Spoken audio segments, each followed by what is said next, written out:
Hello and welcome to the Monday podcast from allthingsgerman.net and pensionssprachschule.de. Good morning. It's Monday the 2nd of April and we're sitting on the balcony in lovely weather with the birds singing, and you may just hear a building site in the background. So yeah, we had that once before. We had that once before, we'll just carry on if we hear it.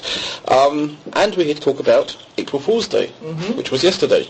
Well, when you woke up in the morning, was it any different for you? Did you think about playing a joke on your wife? Well, I think about what I do are two different things. Oh, yeah. Yes, I value a good day together. Okay. So no. But we've done our research onto where this came from. So what's the day called in Germany? 1. April, we just call it 1st of April. Yeah. Okay, so it's not got a special name? No. Like April Fool's Day or All Fool's Day? Not as far as I know. No, we just call it... And when we play a joke on somebody and after they've been caught and they realize how gullible they were, we just say 1. April, 1. April. Or April, April? Oder April, April. Well, I guess maybe in Bavaria we do things differently. Okay, we're back to different areas again for this. Okay, so English term April Fool's Day, or the old term All Fool's Day. We looked into where it came from. So where did it come from? Well, it was actually implemented by the French king. What was his name? Charles the Ninth. Yeah, that's right. And that was in the 16th century, and he was the first one to start off with the Gregorian calendar, which moved the beginning of the year to January 1st, and it still left some people who, didn't really go for that, and they still wanted to celebrate the New Year on April Fool's Day, on April 1st. I think they didn't go with it, they didn't know about it. So other countries, neighbouring countries, were still celebrating on what was effectively the 1st of April. Of course, they didn't have the internet back then. I mean, when news traveled really fast. But no, I believe also some people were against changing that tradition. You always have, pros and cons. I mean, and so he was the first one in Europe to start off with the New Year on January 1st, and it left some people still wanting to celebrate it on April 1st. April the 1st. And the French have a rather nasty tradition. Like traditionally they would put a dead fish on somebody's back and say April Fool. You know why? This is to do with their name. Their name for an April Fool is Poisson d'April. Right. So it's April fish. Yeah. Which apparently comes from the zodiac sign for the 1st of April being Pisces. Right. Something to do with March 25th and being born. It's being born in the sign of the fish. Right. So. Yeah, but still, a dead fish, Imagine that, getting that on your back. I was going to say, they don't do that these days. They use a paper cutout. That's true, yeah. So. Yeah. But I thought that was, never heard that before. Okay, then we've got the Dutch. The Dutch, who have got other reasons, because it was the start of their independence from Spain on the 1st of April, 1572. And they have this double meaning in the Spanish general who was defeated in a town in Holland called Briel, and Briel is the Dutch word for glasses as well. So they're saying he lost his glasses on that day, and it basically means he lost the town on that day, and that's when the Netherlands started their move to independence. So they've got this double meaning. They can make a joke out of that, and it fits in with the day as well. And I heard they still like to joke about it too. It's still a popular thing to say. Okay. Yeah. Yeah. And then we've got the story of Chaucer, which we don't quite know too much about, but that Chaucer has a story, The Nun's Priest's Tale, which takes place on the 32nd of March, i.e. the 1st of April. So. And this is a story about two fools, the Chanticleer and the fox, and so this is the idea that the fool's story takes place on April the 1st, but actually takes place on the 32nd of March. So again, there's a twist here that coincides with the date. Right.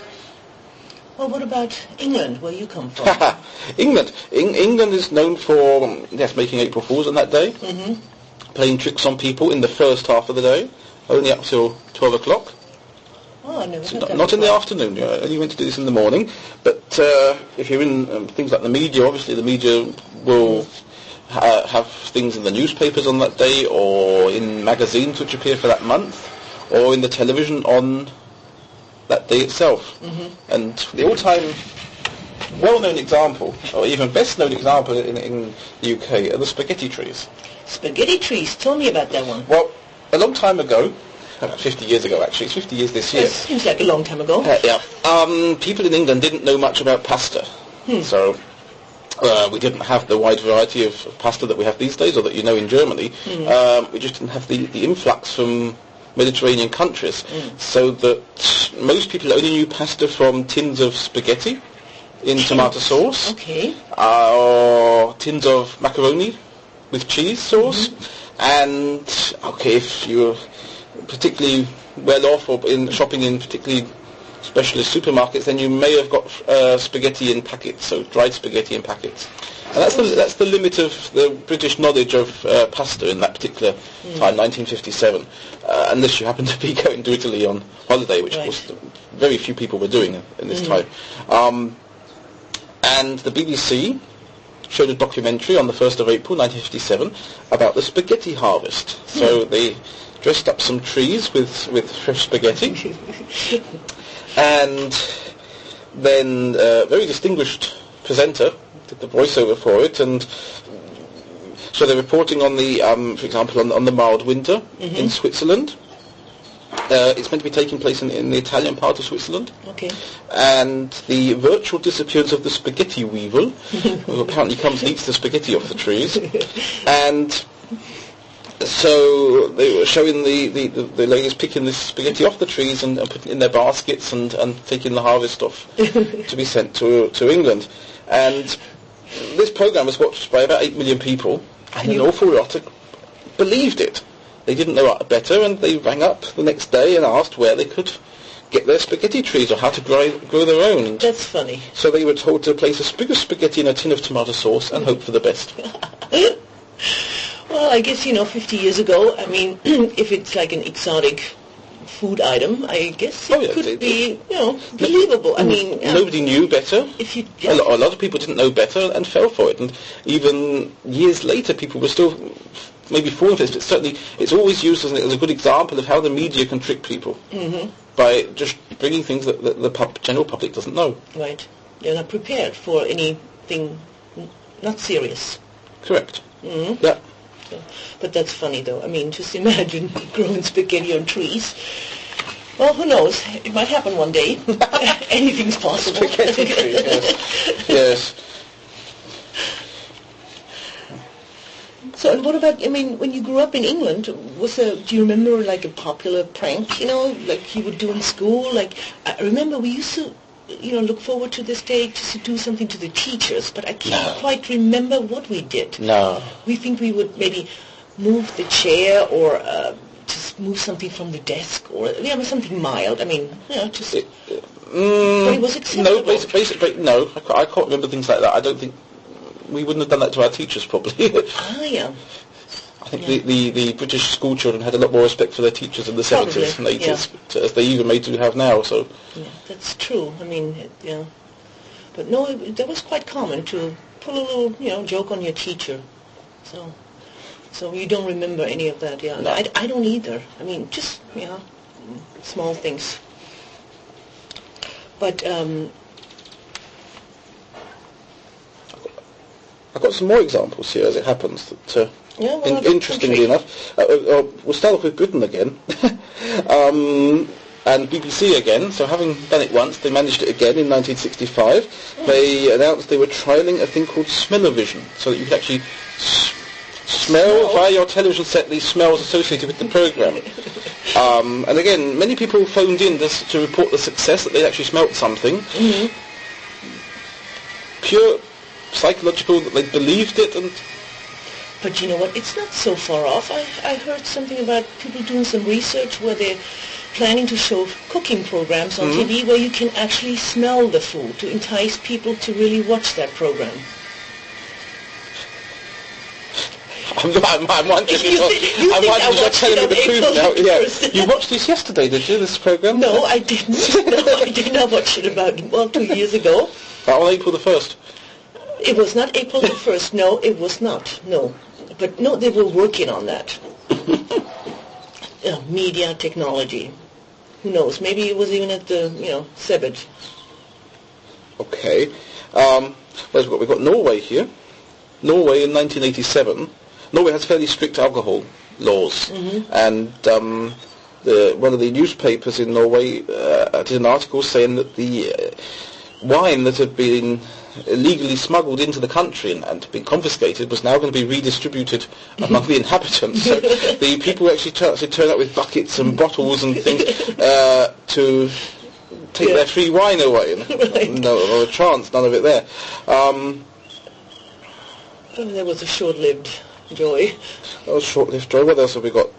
Water on Mars, in 2005. NASA put up a story saying that they'd found pictures of water on Mars. And if you actually followed the story and clicked through to download the picture to see this, you actually had a picture of a glass of water next to a Mars bar. And again, this is NASA. This is something you probably believe at first. Yeah. And one of my other favourites is in the States in '98. Burger King ran an ad in USA Today, saying that they developed a burger, the Whopper, for left-handed people. And the idea is that the sauce and stuff, they don't drip out the left-hand side. Now they drip out the right-hand side when you're holding it. And people, again, believed this and went in and tried to order it. And I've heard of situations since where newspapers and things have tried to basically get their own back a year later or something in Burger King, and actually gone in and tried to order this left-handed burger. And of course the staff have changed by then. They're not briefed anymore on it, so they don't know about it. And yeah, they probably had to consult with the manager. They consult with the manager. Where do we get left-handed burger from? Probably, yeah. And that's the press getting their own back a year later, basically, or even later. Yeah. So are we doing a trial podcast right now? Are we doing a trial podcast because you didn't turn on the machine? April Fools. No. Oh, I thought I could get you on this one. You won't get me on that one. I have the machine in front of me. I can see exactly how long we've been talking for, and more importantly, what the batteries are up to. You won't get me on that so easily. Oh, shoot. I'm not so easy to get.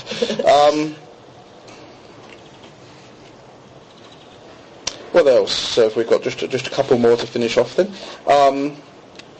Mind you, there's not much about this one. It says here Dutch television reported in the 1950s that the Tower of Pisa had fallen over.